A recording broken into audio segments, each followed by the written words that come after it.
Hello, good afternoon class.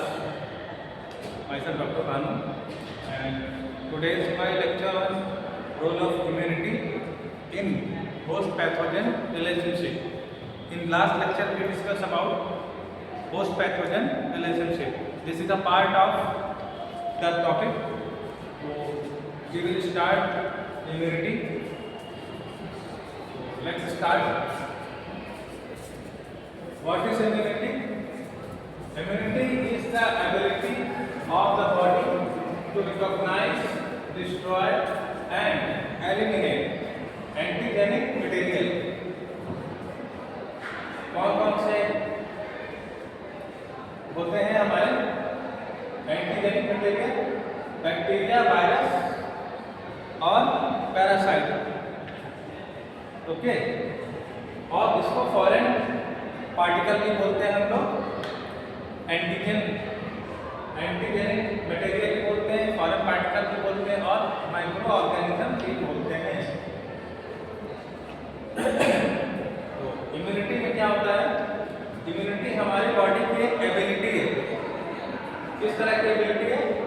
To recognise, ये बाहर से तो हमारे पैथोजेंस हमारे बॉडी में एंटर करते हैं, माइक्रोब्स बॉडी में एंटर करते हैं, उन्हें रिकॉग्नाइज करते हैं। रिकॉग्नाइज करने का काम किसका है? इम्यूनिटी का।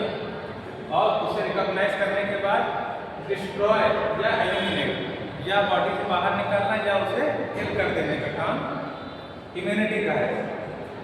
ठीक है, इम्यूनिटी हमारी बॉडी का डिफेंस सिस्टम है। ठीक है, आगे बढ़ते हैं। इम्यूनिटी कितने टाइप की होती है ये देख लेते हैं चार्ट के माध्यम से। इम्यूनिटी दो तरह की होती है, two type of immunity. We have innate immunity and acquired immunity. अब इनेट इम्यूनिटी और एक्वायर्ड इम्यूनिटी क्या होती है? इनेट इम्यूनिटी हमारा जो हमें बाय बर्थ हमें मिलती है डिफेंस सिस्टम, हमारी इम्यूनिटी उसे हम लोग इनेट इम्यूनिटी बोलते हैं, उसका पार्ट है जो बाय बर्थ हमें मिलती है। और एक्वायर्ड इम्यूनिटी, एक्वायर्ड का मतलब जो हम जन्म लेने के बाद यहाँ पर रिसीव करते हैं अपने एनवायरनमेंट से। ठीक है, वो भी दो तरह के होते हैं, एक्टिव और पैसिव। ठीक है, तो इसमें भी नॉन स्पेसिफिक और स्पेसिफिक इनेट इम्यूनिटी होती है। एक्वायर्ड इम्यूनिटी एक्टिव और पैसिव दो तरह की होती है। एक्टिव किस तरह की होती है? कॉन्टैक्ट डिजीज, किसी डिजीज के कांटेक्ट में आने के बाद एक्टिवेट होती है हमारे बॉडी में, या आर्टिफिशियल वैक्सीन के थ्रू हमारी बॉडी में एंटर करती है। पैसिव में नेचुरल और आर्टिफिशियल दो तरह का है। इम्यून सीरम में आर्टिफिशियल, नेचुरल में का प्लेसेंटा और मदर मिल्क से जो इम्यूनिटी मिलती है वो हमारी पैसिव में आती है। ठीक है, और वैक्सीन और किसी भी कॉन्टेक्ट डिजीज की वजह से जो इम्यूनिटी डेवलप होती है वो एक्टिव में होती है। ठीक है, active immunity, active acquired immunity और पैसिव एक्वायर्ड इम्यूनिटी। ठीक, तो ये फ्लो चार्ट के माध्यम से पता है, इसको आगे डिटेल में पढ़ते हैं। इम्यूनिटी का क्या रोल है हमारी बॉडी में? इनेट इम्यूनिटी का क्या रोल है? It is also called natural और नेटिव इम्यूनिटी। तो ये नेचुरल और native immunity consist of mechanism that exist before infection and are capable of rapid response to microbes. तो हमारी बॉडी में जब भी एक माइक्रोब एंटर नहीं करे होते हैं, तो इन्फेक्टेड होने के पहले, बॉडी में किसी भी तरह का इन्फेक्शन होने के पहले जो हमारी ऑलरेडी इम्यूनिटी प्रेजेंट रहती है हमारी बॉडी में, वो नेचुरल फॉर्म में होती है और नेटिव फॉर्म में रहती है, उसे हम लोग इनेट इम्यूनिटी बोलते हैं।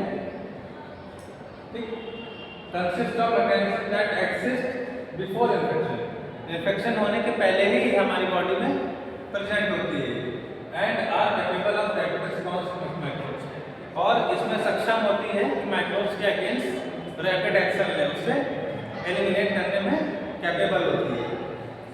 It is comprises 4 type of defence barrier. तो हमारे इनेट इम्यूनिटी में अलग अलग तरह के डिफेंस मैकेनिज्म सिस्टम है, जिन्हें बैरियर भी बोलते हैं। डिफेंस मैकेनिज्म से डिफेंस बैरियर भी बोलते हैं। एनाटॉमिकल बैरियर मतलब हमारे शरीर की ऐसी बनावट जो इन्फेक्शन को हमारी बॉडी में एंटर होने से रोकती है। फाइगोसाइटिक बैरियर है तो हमारे बॉडी में कुछ इस तरह के नेचुरल किलर सेल्स पाए जाते हैं जैसे WBC, तो वो क्या करते हैं फाइगोसाइटिक एक्शन भक्षण का काम करते हैं, मतलब उन्हें किल करके एंगल्फ कर देते हैं, उन्हें खा लेते हैं। तो फाइगोसाइटिक का मतलब होता है खा लेना। तो फाइगोसाइटिक बैरियर जो होते हैं हमारे नेचुरल किलर सेल्स होते हैं जो माइक्रोब्स को एंगल्फ कर लेते हैं। हर टाइप का है ब्लड प्रोटीन, ब्लड में कुछ ऐसे प्रोटीन पाए जाते हैं जो डिफेंस करते हैं माइक्रोब्स से, और साइटोकाइन्स पाए जाते हैं जो कि इनका काम भी डिफेंस करना होता है। ये सब चारों टाइप के डिफेंस बैरियर है ये हमारे इननेट इम्यूनिटी के अंतर्गत आते हैं। अब इन चारों को डिटेल में देख लेते हैं। एनाटॉमिकल बैरियर में स्किन आता है, म्यूकस मेम्ब्रेन होती है। जैसा कि आप लोग जानते हैं स्किन और म्यूकस मेम्ब्रेन हमारी बॉडी के एनाटॉमी का पार्ट है। तो जो विजिबल होता है स्किन को हम देख सकते हैं, विजिबल होता है। म्यूकस मेम्ब्रेन को भी हम लोग विजिबल होता है, देख सकते हैं, ठीक है, नेकेड आई से। तो स्किन किस तरह से काम करता है? मैकेनिकल बैरियर का काम करता है। स्किन मैकेनिकल बैरियर का काम करता है, डायरेक्ट प्रोटेक्ट करता है माइक्रोब्स से। Retard entry of microbes, skin क्या करता है माइक्रोब्स को बॉडी में एंटर करने ही नहीं देता है। Acidic environment pH 3 to 5 retard growth of microbes. तो स्किन का जो pH 3 to 5 जो रहता है वो रिटार्ड करता है माइक्रोब्स के ग्रोथ होने से, प्रोटेक्ट करता है, उसे ग्रोथ होने ही नहीं देता माइक्रोब्स को स्किन पर, क्योंकि वहाँ का pH भी हाई रहता है, ठीक है, एसिडिक रहता है, ठीक है। म्यूकस मेम्ब्रेन कैसे प्रोटेक्ट करती है? Mucus entraps foreign microorganism. Mucus membrane से क्या सेक्रेट होता है? म्यूकस सेक्रेट होता है। म्यूकस क्या है? वो भी हमारा इम्यूनिटी का ही पार्ट है, इननेट इम्यूनिटी का। वो क्या करता है? एंट्रैक्स। एंट्रैक्स का मतलब हो गया उसे ट्रैप में फंसा लेता है। किसे? Mucus entraps foreign particle. तो फॉरेन पार्टिकल या माइक्रोब्स को एंट्रैप कर लेता है, ठीक है, उसे पकड़ के रखता है और उसे ग्रोथ होने नहीं देता है, ठीक है। तो म्यूकस मेम्ब्रेन का काम पता चल गया, और स्किन किस तरह से प्रोटेक्ट करती है, म्यूकस मेम्ब्रेन किस तरह से प्रोटेक्ट करती है। फिर ये एनाटॉमिकल बैरियर है हमारे इननेट इम्यूनिटी के। और फिजियोलॉजिकल बैरियर में आते हैं टेम्परेचर और लो pH। तो टेम्परेचर किस तरह से डिफेंस करता है? Body temperature and fever response. जो फीवर आता है तो फीवर का रिस्पॉन्स है वो भी हमारे इम्यूनिटी का ही पार्ट है, ठीक है। फीवर क्या करता है? माइक्रोब्स को किल करने का काम करता है। Body temperature and fever response inhibit growth of some pathogen. तो फीवर क्या करता है? ये हमारा डिफेंस मैकेनिज्म सिस्टम है फीवर, और पैथोजेंस की ग्रोथ होने से रोकता है। Low pH acidic pH to of stomach pH 2 kills most ingested microorganism। जो हमारे स्टमक में किसी तरह से माइक्रोब्स अगर एंटर हो जाए तो स्टमक के अंदर आपको पता है कि pH 2 पॉइंट होता है, एसिडिक, हाईली एसिडिक होता है। तो ये एसिडिक स्टमक का अंदर का एनवायरनमेंट एसिडिक होता है, वो क्या करता है? माइक्रोब्स को इंजेस्टेड कर देता है, पचा देता है, डाइजेस्ट कर देता है उसको, ठीक, किल कर देता है, किल करके डाइजेस्ट करता है। फैगोसाइटिक बैरियर में क्या आते हैं? Ingest and destroy microbes by endocytosis and phagocytosis, ठीक है।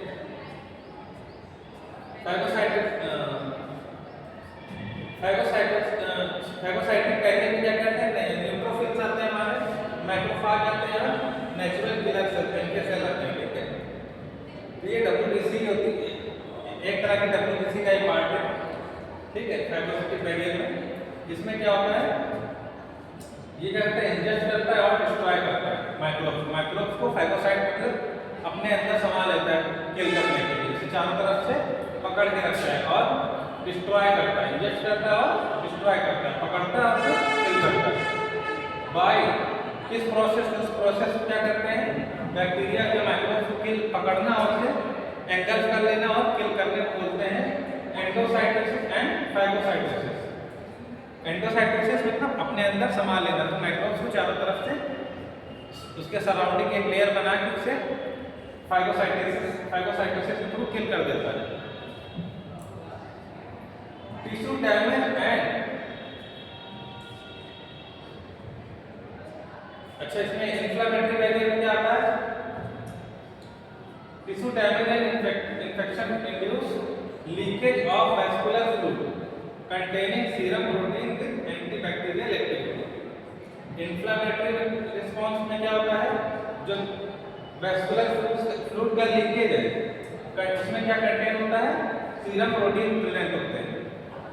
तो वैस्कुलर फ्लूइड जो होता है उसमें सीरम प्रोटीन प्रेजेंट होते हैं विद एंटीबैक्टीरियल एक्टिविटी। तो सीरम प्रोटीन जो होते हैं उनकी एंटीबैक्टीरियल एक्टिविटी पाई जाती है उसमें, तो भी माइक्रोब्स को किल करने का काम करते हैं। ठीक है, तो anatomical barrier, physiological barrier, phagocytic barrier, inflammatory barrier, चार तरह के बैरियर होते हैं। एनाटॉमिकल बैरियर में स्किन आता है और म्यूकस मेम्ब्रेन आती है। ठीक है, ये बॉडी में एंटर करने से रोकती है माइक्रोब्स। फिजियोलॉजिकल बैरियर में टेम्परेचर और लो पीएच रहता है, तो pH level to low pH कहलाता है। ठीक है, तो लो पीएच हाईली एसिडिक होता है, तो पीएच लेवल माइक्रोब्स को इंजेस्ट कर लेता है और किल करता है। और फीवर रिस्पांस की वजह से भी माइक्रोब्स की ग्रोथ नहीं हो पाती है। ठीक है, फाइगोसाइटिक बैरियर में हमारे न्यूट्रोफिल्स होते हैं WBC, ये माइक्रोब्स को एंडोसाइटोसिस और फाइगोसाइटिक एक्शन करके किल करते हैं। इन्फ्लेमेटरी बैरियर में सीरम प्रोटीन आते हैं जिनकी जो एंटीबैक्टीरियल प्रॉपर्टी रहती है उनकी, वो माइक्रोब्स को किल करते हैं। ठीक है, अभी हमने समझ लिया है टाइप्स और मैकेनिज्म। आगे देखते हैं हम लोग types of innate immunity. Innate immunity की टाइप क्या है, it is of 3 types, species immunity, racial immunity and individual immunity. तो 3 तरह के स्पेसीज इम्यूनिटी में क्या होता है, it is a total immunity show by all members of species against pathogen, birds immune to tetanus. Racial immunity is that in which various races show marked difference in their relation to certain infectious disease. Individual immunity is very specific for each and every individual despite having some racial background and opportunity for exposure. तो 3 type की immunity है। Acquired immunity क्या आता है, acquired और adaptive immunity the immunity that is developed by the host in its body after exposure to suitable antigen or after transfer of antibodies or lymphocyte from an immune donor. Acquired immunity मतलब acquired का मतलब होता है कि receive करना। तो हम लोग अपने एनवायरनमेंट से जो भी रिसीव करते हैं उसकी वजह से हमारे अंदर इम्यूनिटी डेवलप होती है। ठीक है, एक्वायर्ड और एडेप्टिव, अडैप्ट करते हैं हम लोग एनवायरनमेंट से इम्यूनिटी अडैप्ट करते हैं। ठीक है, is the adaptive immunity is the immunity that is developed by host के द्वारा खुद से डेवलप की जाती है after exposure to suitable antigen. एक खास तरह का एंटीजन जो बॉडी में किसी भी तरह का जो बॉडी में एंटर करता है, उसके एक्सपोजर होने के बाद किसी भी माइक्रोब्स या एंटीजन के बॉडी में एंटर करने के बाद उसका एक्सपोजर जो होता है उसके बाद और आफ्टर ट्रांसफर ऑफ एंटीबॉडीज। ठीक है, तो या एंटीजन के बॉडी में एक्सपोजर होने पे या किसी भी तरह की एंटीबॉडी ट्रांसफर करी जाए बॉडी में, उससे एक्वायर्ड इम्यूनिटी डेवलप होती है। या lymphocyte from N immune donor, या कोई इम्यून डोनर हमें लिम्फोसाइट डोनेट करे तो उससे क्या हमारे बॉडी में इम्यूनिटी एक्वायर्ड इम्यूनिटी डेवलप होती है। कैरेक्टरिस्टिक ऑफ एक्वायर्ड इम्यूनिटी, इसकी क्या कैरेक्टरिस्टिक है, खास बात क्या है एक्वायर्ड इम्यूनिटी की? एंटीजेनिक स्पेसिफिसिटी है, डाइवर्सिटी, इम्यूनोलॉजिकल मेमोरी है और सेल्फ नॉन सेल्फ रिकॉग्निशन है। ये चार तरह की स्पेसिफिकेशन कैरेक्टरिस्टिक है एक्वायर्ड इम्यूनिटी की। इसके बारे में आगे देख लेते हैं। कैरेक्टरिस्टिक में क्या होगा? Antigen specificity. एंटीजन स्पेसिफिसिटी में इम्यून सिस्टम और antibodies can distinguish among antigen even between two proteins that differ in only one amino acid। तो एंटीजन स्पेसिफिसिटी में क्या है? एंटीजन को जो रिसेप्टर होते हैं वो क्या करते हैं? पहचान लेते हैं, ठीक है। इम्यून सिस्टम और एंटीबॉडीज कैन डिस्टिंग्विश को पहचान लगा लेते हैं, पता लगा लेते हैं एंटीजन को, ठीक है। even between two proteins that differ in only one amino acid। Diversity में immune system is capable of generating large antibody diversity in its recognition molecule, ठीक है। डाइवर्सिटी में इम्यून सिस्टम हमारा किस चीज में कैपेबल है? लार्ज एंटीबॉडी डाइवर्सिटी को जनरेट करने में कैपेबल है। इम्यूनोलॉजिकल मेमोरी में immune system exhibit memory of second encounter of same antigen by generating a secondary response which is more specific in amplitude. तो जैसे बॉडी में कभी किसी तरह का एंटीजन एंटर करता है, किसी तरह का इन्फेक्शन कॉज करता है, अगर वो इन्फेक्शन दोबारा बॉडी में इन फ्यूचर में कभी जो है एंटर करता है तो उसको पहचान लेता है। इम्यूनोलॉजिकल मेमोरी होती है, अपनी मेमोरी में उसकी सेव रहता है कि किस तरह का एंटीजन, इस तरह का एंटीजन पहले बार इससे पहले भी आ चुका है, तो उस तरह की मेमोरी डेवलप कर लेता है और एक तरह की इम्यूनिटी डेवलप हो जाती है उसमें, ठीक है। उस तरह के एंटीबॉडी बन जाते हैं, ठीक है, जिससे वो उस तरह का एंटीजन अगर चाहे जितनी बार बॉडी में क्यों ना एंटर करे तो हमारा इम्यून सिस्टम पहले से प्रिपेयर रहता है, एंटीबॉडी पहले से डेवलप रहती है, ठीक है, उसे किल करने के लिए। Self non self recognition does not react bodies own molecule but effectively eliminate foreign antigen. तो नॉन सेल्फ रिकॉग्निशन में, सेल्फ और नॉन सेल्फ रिकॉग्निशन में क्या है? बॉडी के जो अपने मॉलिक्यूल है उसके प्रति किसी भी तरह का कोई एक्टिविटी नहीं शो करता है, लेकिन जो फॉरेन पार्टिकल है, फॉरेन एंटीजन उसको एलिमिनेट करने में हेल्प करता है। ये कैरेक्टरिस्टिक है एक्वायर्ड इम्यूनिटी के। अब एक्वायर्ड इम्यूनिटी के टाइप कितने प्रकार के होते हैं? एक्टिव एक्वायर्ड इम्यूनिटी और पैसिव एक्वायर्ड इम्यूनिटी, दो तरह के होते हैं, ठीक है। एक्वायर्ड इम्यूनिटी के दो पार्ट है, एक्टिव और पैसिव। एक्टिव में क्या होता है? एक्टिव एक्वायर्ड इम्यूनिटी में नेचुरल एक्टिव इम्यूनिटी और आर्टिफिशियल एक्टिव इम्यूनिटी। पैसिव में नेचुरल पैसिव इम्यूनिटी और आर्टिफिशियल पैसिव इम्यूनिटी। इसे आगे डिटेल में समझते हैं, ठीक है, क्या होता है। एक्टिव इम्यूनिटी में क्या आता है? Also known as adaptive immunity. Active immunity means adaptive immunity कहते हैं इसे, ठीक है। Resistance developed by an individual as a result of an antigenic stimulus. कोई भी बाहरी फॉरेन पार्टिकल या एंटीजन बॉडी में एंटर करता है तो उसके स्टिमुलस से बॉडी में क्या रेजिस्टेंस डेवलप होता है, ठीक है, इम्यून रिस्पांस होता है। Used for prophylaxis to increase body resistance. Active immunity में क्या होता है?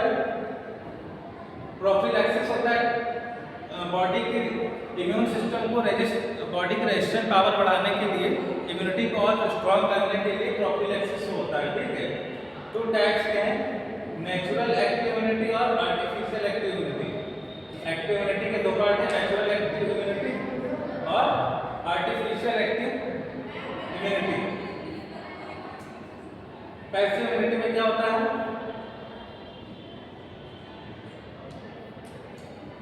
Resistance transmitted passively to a recipient in a ready-made form. Recipient's immune system plays no active role. तो रेसिपिएंट जो होस्ट है उसमें इम्यून सिस्टम जो है वो उसका कोई रोल नहीं रहता, ये बाहर से ट्रांसफर करी जाती है। Resistance transmitted passively. पैसिवली मतलब बाहर से बॉडी में अलग से डाली जाती है। Used for treatment of acute infection, तो एक्यूट इन्फेक्शन का ट्रीटमेंट के लिए जो इम्यूनिटी बाहर से डाली जाती है, रेजिस्टेंस ट्रांसमिटेड पैसिवली, तो उस एंटीजन के अगेंस्ट रेजिस्टेंस जो होती है उसे पैसिवली ट्रांसमिट की जाती है हमारी बॉडी में। उसका क्या काम होता है? Use for treatment of acute infection, तो एक्यूट इन्फेक्शन का ट्रीटमेंट करने के लिए उसका यूज होता है। दो तरह के नेचुरल पैसिव इम्यूनिटी और आर्टिफिशियल पैसिव इम्यूनिटी। अब यहाँ पर एक्टिव इम्यूनिटी और पैसिव इम्यूनिटी का चार्ट है, इसको एक बार हम लोग देख लेते हैं। एक्टिव इम्यूनिटी में क्या produce actively by host immune system. Active immunity में क्या होता है, कहाँ से प्रोड्यूस होती है? होस्ट इम्यून सिस्टम से सेल्फ प्रोड्यूस होती है, ठीक है। पैसिव इम्यूनिटी क्या है? Receive passively, no active participation host immune system. तो होस्ट का खुद का इम्यून सिस्टम वर्क नहीं करता है, बाहर से हमें पैसिवली रिसीव करता है, ठीक, तो उसे पैसिव इम्यूनिटी बोलते हैं। इसमें क्या है? इंड्यूस बाय इन्फेक्शन और बाय इम्यूनोजेंस, तो इन्फेक्शन के द्वारा जो इंड्यूस होता है, जिसमें क्या है? Conferred by administration of readymade, बाहर से एंटीबॉडीज वैक्सीन लगा दी जाती है, वो होती है इसमें लॉन्ग लास्टिंग इफेक्टिव प्रोटेक्शन। ये तो एक्टिव इम्यूनिटी लॉन्ग लास्टिंग क्या होता है, और ये शॉर्ट टाइम के लिए हमारे इम्यूनिटी होता है। तो लॉन्ग टाइम इम्यूनिटी हमारा एक्टिव इम्यूनिटी है। Immunity effective only after life period that requires for generation of antibodies. तो ये एक्टिव इम्यूनिटी क्या होता है? ये इफेक्टिव कहाँ रहता है? लैग पीरियड में, ठीक। जब इन्फेक्शन स्टार्टिंग में होता है तो लैग पीरियड होते हैं, ठीक। बीच में पता लॉग पीरियड होता है, बाद में इन्फेक्शन की जब स्टार्टिंग होती है उसे लैग पीरियड होते हैं। जब माइक्रोब्स हमारी बॉडी में एंटर करता है तो नया एंटर किया तो उसे लैग पीरियड होते हैं, ठीक है। तो इम्यूनिटी इफेक्टिव कहाँ होती है? Only for lag period. तो ये इमीडिएट इम्यूनिटी, इसमें समय लगता है एंटीबॉडी डेवलप होने में, और ये तुरंत रिस्पॉन्स करती है, इमीडिएट रिस्पॉन्स करती है, ठीक है। इम्यूनोलॉजिकल मेमोरी प्रेजेंट होती है, इसमें कोई मेमोरी नहीं प्रेजेंट होती है। इसमें क्या होता है? इम्यूनोलॉजिकल मेमोरी प्रेजेंट होती है, मतलब अगर एक बार एंटीजन बॉडी में एंटर किया तो दोबारा अगर कभी भी एंटर करेगा तो बॉडी उसके लिए रेजिस्टेंस डेवलप कर चुकी होगी, इम्यूनिटी डेवलप कर चुकी होगी, ठीक है।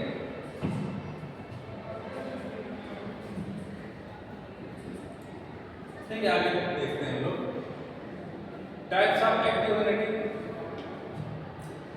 एक्टिव इम्यूनिटी के कौन कौन से टाइप हैं? रिजल्ट नेचुरल एक्टिव इम्यूनिटी है। एक्टिव इम्यूनिटी और पैसिव इम्यूनिटी दो तरह की इम्यूनिटी थी, तो पहले एक्टिव इम्यूनिटी को देख लेते हैं हम लोग। एक्टिव इम्यूनिटी क्या है? Natural active immunity result from either a clinical और inapparent infection by a microbes, usually long lasting. Person recovering, example में person recovering from chickenpox and result develop natural active immunity. तो natural active immunity का example है, अगर किसी को chickenpox या कोई वायरल डिजीज हुई है तो उसमें नेचुरल एक्टिव इम्यूनिटी डेवलप हो जाएगी अपने आप।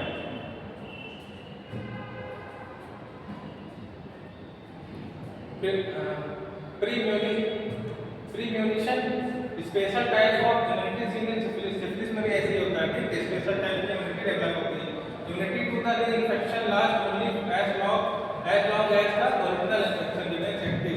Once the disease is cured the patient become susceptible to the spirochetes against. तो ये इम्यूनिटी क्या रहती है? तो इन्फेक्शन ये जब तक पेशेंट को दोबारा री इन्फेक्शन नहीं होता है तब तक ही वर्क करती है। उसके बाद दोबारा जब फर्स्ट टाइम इन्फेक्शन होता है तब तक तो इसका क्योर कर लेती है, तो उसके बाद जब री इन्फेक्शन होता है तो वो फिर से उसी तरह का काम करती है, ठीक है। Patient become susceptible to the spirochetes again, तो दोबारा अगर इन्फेक्शन होता है तो फिर नेचुरल एक्टिव इम्यूनिटी फिर वर्क करती है इसी तरह। आर्टिफिशियल एक्टिव इम्यूनिटी में क्या होता है? वो तो नेचुरल हो गया। आर्टिफिशियल एक्टिव इम्यूनिटी में रेजिस्टेंस इंड्यूस बाय वैक्सीनेशन, इसमें क्या है? वैक्सीनेशन, वैक्सीन की बात करते हैं इसमें, ठीक है। आर्टिफिशियल क्या एक्टिव इम्यूनिटी क्या है? बाहर से वैक्सीन दी जाती है। Resistance induce by vaccination, microbes के अगेंस्ट रेजिस्टेंट बॉडी में डेवलप होता है वो कौन कराता है? वैक्सीन कराती है आर्टिफिशियली। तो वो आर्टिफिशियल एक्टिव इम्यूनिटी का पार्ट है। वैक्सीन क्या होती है? प्रिपरेशन ऑफ लाइव और quick micro organism and their products antigen और टॉक्साइड। वैक्सीन में क्या होता है? दो तरह की होती है, लाइव और killed micro organism. Live vaccine, ठीक है, और किल्ड माइक्रो ऑर्गेनिज्म, ठीक है। प्रिपरेशन ऑफ लाइव और किल्ड माइक्रो ऑर्गेनिज्म, या तो लाइव वैक्सीन होगी या माइक्रो जो हो उनको किल करके उनके कुछ प्रोटीन या कुछ माइक्रोब से कुछ पार्ट से वैक्सीन तैयार करी जाती है, ठीक है, उसे बोलते हैं वैक्सीन, ठीक है। किल्ड माइक्रोब से या तो फिर लाइव प्रिपरेशन होती है एंड देयर प्रोडक्ट्स। तो माइक्रोब्स या एंटीजन के प्रोडक्ट्स जो उनके बॉडी के जो सेल्स के जो कुछ प्रोटीन या प्रोडक्ट होते हैं उनसे तैयार करी जाती है, उसे एंटीजन और टॉक्साइड बोलते हैं, ठीक है। तो उस एंटीजन और टॉक्साइड को बॉडी को इंट्रोड्यूस कराया जाता है वैक्सीन के थ्रू। तो बैक्टीरियल वैक्सीन क्या आती है? वायरल वैक्सीन भी आती है। बैक्टीरियल वैक्सीन लाइव और अटेन्यूएटेड होती है, जैसे बीसीजी फॉर ट्यूबरकुलोसिस। बीसीजी का वैक्सीन ट्यूबरकुलोसिस के लिए है, ठीक है। कोलेरा वैक्सीन टाइफाइड वैक्सीन है, ठीक है। एंटीजन और बैक्टीरियल प्रोडक्ट में टिटेनस टॉक्साइड है, ठीक है। कोलेरा वैक्सीन है और ये टाइफाइड के सब यूनिट उसका और बैक्टीरियल प्रोडक्ट्स से तैयार जो होती है वो टिटेनस टॉक्साइड। टिटेनस टॉक्साइड में बैक्टीरियल के जो डेड टिटेनस का बैक्टीरिया उसके प्रोटीन्स को लेके वो टॉक्साइड मटेरियल को लेके वैक्सीन बनाई जाती है। तो ये बैक्टीरियल प्रोडक्ट से बनाई टिटेनस टॉक्साइड। वायरल वैक्सीन क्या होती है? लाइव और एटेन्यूएटेड हो सकती है। ओरल पोलियो वैक्सीन, ठीक, उसका एग्जांपल है। और किल्ड में क्या है? इंजेक्टेबल पोलियो वैक्सीन है। और सब यूनिट में क्या है? हेपेटाइटिस बी की वैक्सीन है, ठीक है। ये सब वायरस का जो वायरस के कुछ पार्ट्स, डेड वायरस के कुछ पार्ट्स को लेकर उससे वैक्सीन तैयार करी जाती है, वायरल वैक्सीन है। और कुछ जो बैक्टीरियल सेल डेब्रिस या बैक्टीरिया के कुछ ऑर्गेनिक पार्ट्स को लेकर जो वैक्सीन तैयार करी जाती है वो बैक्टीरियल वैक्सीन कहलाती है। Types of passive immunity. Passive immunity में क्या होता है? नेचुरल पैसिव इम्यूनिटी की बात करते हैं। इसमें क्या होता है? Resistance passively transferred from mother to foetus और इन्फेंट। तो माँ से नवजात शिशु में या छोटे बच्चों में जो ट्रांसफर होती है, ठीक है, पैसिवली, ठीक है, उसे थ्रू या प्लेसेंटा के थ्रू भी बेबी जब फीटस जब मदर की जो है स्टमक में रहता है उसमें यूट्रस में रहता है तो ट्रांसप्लेसेंटली, ठीक, प्लेसेंटा के थ्रू जो मिलती जाती है ट्रांसप्लेसेंटली बोलते हैं। एंड थ्रू मिलती जाती है तो कोलेस्ट्रॉल, जो फर्स्ट मिल्क होता है मदर का वो कोलेस्ट्रॉल बोलते हैं उसके थ्रू इम्यूनिटी मिलती है या ट्रांसप्लेसेंटली मिलती है, ठीक है। ये बच्चे को क्या उसकी खुद की इम्यूनिटी नहीं है, माँ से मिल रही है तो पैसिव। अगर बच्चे की खुद की होगी तो एक्टिव बोलेंगे, अगर माँ से मिल रही है तो पैसिव इम्यूनिटी होगी। और वो नेचुरली मिल रही है तो नेचुरल पैसिव इम्यूनिटी बोलते हैं इसी से। वो नेचुरल पैसिव इम्यूनिटी होगा, ये होगा artificial passive immunity. Artificial passive immunity में क्या है? Resistance passively transferred to recipient by administration of antibodies. तो किसी भी तरह की एंटीबॉडी पहले से प्रिपेयर एंटीबॉडी होस्ट की बॉडी में एंटर कराई जाती है, ठीक है। होस्ट नहीं कहेंगे, एक पर्सन में पैसिवली ट्रांसफर करी जाती है रेसिपिएंट में पैसिवली ट्रांसफर करी जाती है किसकी? एंटीबॉडीज अलग से एंटर कराई जाती है। कौन कौन से एजेंट्स होते हैं? Hyper immune sera of animal, convection sera, pooled human gamma globulin, ये 3 तरह की है। और ये इस तरह की जो पैसिव इम्यूनिटी है वो इसमें यूज होती है प्रोफिलैक्सिस एंड थेरेपी।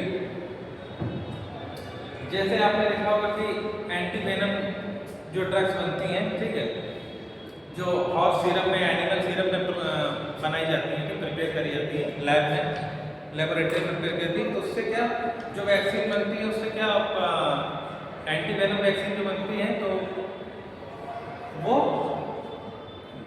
एक तरह से एंटीडॉट का वर्क करती है, ठीक है। जैसे कोई पर्सन वेनम से अफेक्टेड है, ठीक है, जैसे किंग कोबरा का वेनम है, उससे लेके हॉर्स सीरम में प्रिपेयर करी जाती है, तो उससे जो वैक्सीन बनती है वो एंटी वेनम का काम करती है, तो उस आर्टिफिशियल पैसिविटी के अंतर्गत आती है, ठीक है। एंटीजन क्या होता है? N antigen is a substance, protein और पॉलीसैकेराइड इन नेचर। तो एंटीजन क्या होता है? एक सब्सटेंस, प्रोटीन का सब्सटेंस हो सकता है और पॉलीसैकेराइड की चेन हो सकती है, ठीक है, या ग्लाइकोपेप्सिडेज चेन हो सकती है, पॉलीसैकेराइड की चेन हो सकती है in nature, which when introduce into the body, जो बॉडी में जब एंटर करते हैं, इंट्रोड्यूस करते हैं, ठीक है, is capable of inducing N immune response. तो बॉडी में जब एंटीजन क्या होता है, जो बॉडी में फॉरेन पार्टिकल होता है एंटीजन, जब बॉडी में एंटर करता है तो हमारा इम्यून रिस्पांस एक्टिवेट हो जाता है, leading to formation of antibody. फिर वो क्या करता है, उस एंटीजन के अगेंस्ट हमारा बॉडी क्या करता है, एंटीबॉडी बनाने लगता है तेजी से, with which it react specifically. तो वो एंटीजन, स्पेसिफिक एंटीजन के लिए स्पेसिफिक एंटीबॉडी जो बनती है हमारी बॉडी में, प्रोड्यूस होती है, वो उससे अगेंस्ट, उसके अगेंस्ट स्पेसिफिकली रिएक्ट करती है, ठीक है। एंटीबॉडी आप जान रहे हैं, एंटीजन तो फॉरेन पार्टिकल को बोलते हैं, वायरस, बैक्टीरिया, जो भी पैथोजेनिक माइक्रोब्स है वो उसको कहते हैं एंटीजन। एंटीबॉडी का हमारा प्रोटेक्टिव मैकेनिज्म है। एंटीबॉडीज आर इम्यूनोग्लोबुलिन्स, ठीक, आईजी बोलते हैं इम्यूनोग्लोबुलिन्स। एंटीबॉडी का immunoglobulins that react specifically with the antigen. तो जिस तरह का एंटीजन होगा उसके अगेंस्ट वैसे ही इम्यूनोग्लोबुलिन रिएक्ट करेंगे, ठीक है, that stimulate their production. Antibodies are IgG, IgM, IBT, IgA, IgA. तो इम्यूनोग्लोबुलिन कितने तरह के होते हैं? IgG, IgM, IBT, IgA, IgA, ठीक। इम्यूनोग्लोबुलिन क्या है? Immunoglobulin is a glycoprotein. Immunoglobulin क्या होते हैं? ग्लाइकोप्रोटीन होते हैं। That is made in response to an antigen। तो कैसे बनते हैं? जो that is made in response to an antigen को रिस्पॉन्स करने के लिए एंटीबॉडी बनते हैं, इन्हें इम्यूनोग्लोबुलिन बोलते हैं। इम्यूनोग्लोबुलिन एंटीजन का रिस्पॉन्स करते हैं and can recognise and bind to antigen that cause its production. तो उस एंटीजन से इम्यूनोग्लोबुलिन बाइंड होके उसका प्रोडक्शन को रोकते हैं, ठीक है। इसी तरह इम्यूनोग्लोबुलिन हमारी इम्यूनिटी का एक पार्ट है जो बहुत इंपॉर्टेंट रोल निभाते हैं। एंटीजन से बाइंड करके उसे प्रोडक्शन को रोकते हैं। Are gamma globulins synthesised by plasma cells constitute 25 to 30% of total serum protein। Antibodies are present in serum. तो सीरम में एंटीबॉडी प्रेजेंट होते हैं। Tissue, fluid and mucosal surface. कहाँ पर? सीरम में, टिश्यू फ्लूइड्स में और म्यूकोसल सरफेस में एंटीबॉडीज प्रेजेंट होते हैं। All antibodies are immunoglobulin. जितने भी एंटीबॉडीज क्या हैं? इम्यूनोग्लोबुलिन हैं। But all immunoglobulins may not be antibodies. तो जितने भी एंटीबॉडीज है वो इम्यूनोग्लोबुलिन्स कहलाते हैं, लेकिन सभी इम्यूनोग्लोबुलिन्स एंटीबॉडीज नहीं कहलाते हैं।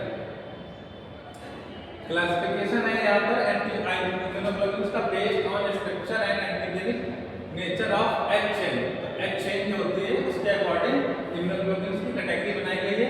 5 कैटेगरी में है, gamma, alpha, mu, delta and epsilon, ठीक है। तो इन्हीं के अकॉर्डिंग इसमें जी रखा गया है। Immunoglobulin alpha, immunoglobulin gamma, immunoglobulin alpha, immunoglobulin mu, immunoglobulin delta and immunoglobulin epsilon. ये हमारे इम्यूनोग्लोबुलिन का स्ट्रक्चर है, ठीक है। ये सीरम में ये इम्यूनोग्लोबुलिन हमारे सीरम में म्यूकस मेम्ब्रेन में पाए जाते हैं और most abundant class in serum immunoglobulin G की बात करें तो इस डिफरेंट टाइप के इम्यूनोग्लोबुलिन आईजीजी आईजीएम, ठीक है। आईजीजी ज्यादातर एलर्जिक रिएक्शन जब होती है बॉडी में तो ये प्रोड्यूस उसके लिए रिस्पॉन्सिबल होते हैं एलर्जिक रिएक्शन के लिए, ठीक है।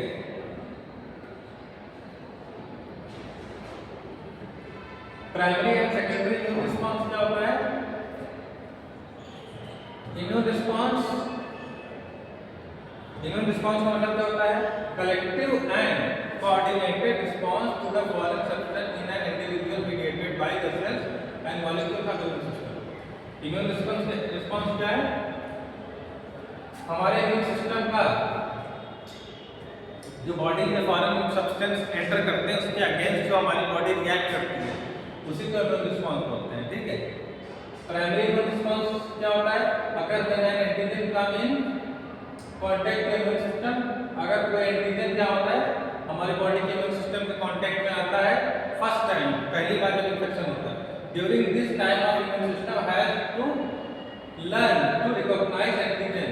तो पहली बार जब माइक्रोब एंटर होता है तो हमारी बॉडी क्या करती है, हमारी बॉडी का इम्यून सिस्टम क्या करता है, उसे रिकॉग्नाइज करता है, उससे सीखता है अपने आप को कैसे प्रिपेयर करना है and how to make antibody, और कैसे एंटीबॉडीज के अगेंस्ट बनाई जाए सीखता है against it and eventually produce memory lymphocyte, वो उसके अगेंस्ट मेमोरी लिम्फोसाइट प्रोड्यूस करता है जिससे वो एंटीजन दोबारा अगर बॉडी में एंटर करे तो उसे रिकॉग्नाइज करके उसके अगेंस्ट एंटीबॉडी बनी रहेगी तो उसे किल कर देगा, उसकी प्रोडक्शन को होने नहीं देगा, वह उसकी साइड पे बाइंड हो जाएगा तो उसका रिप्रोडक्शन नहीं करने देगा।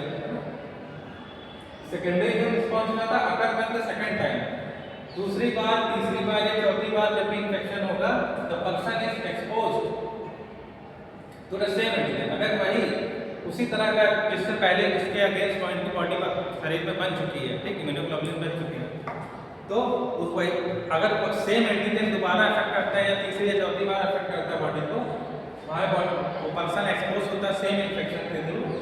Eight this point immunological memory has been established, उसी समय क्या होगा, इम्यूनोलॉजिकल मेमोरी बनी रहेगी पहले से and the immune system can start making antibody में, तो एंटीबॉडी तुरंत से बनना शुरू हो जाएगी क्योंकि पहले से वो उसे तो पहले से रिकॉग्नाइज कर चुकी होगी।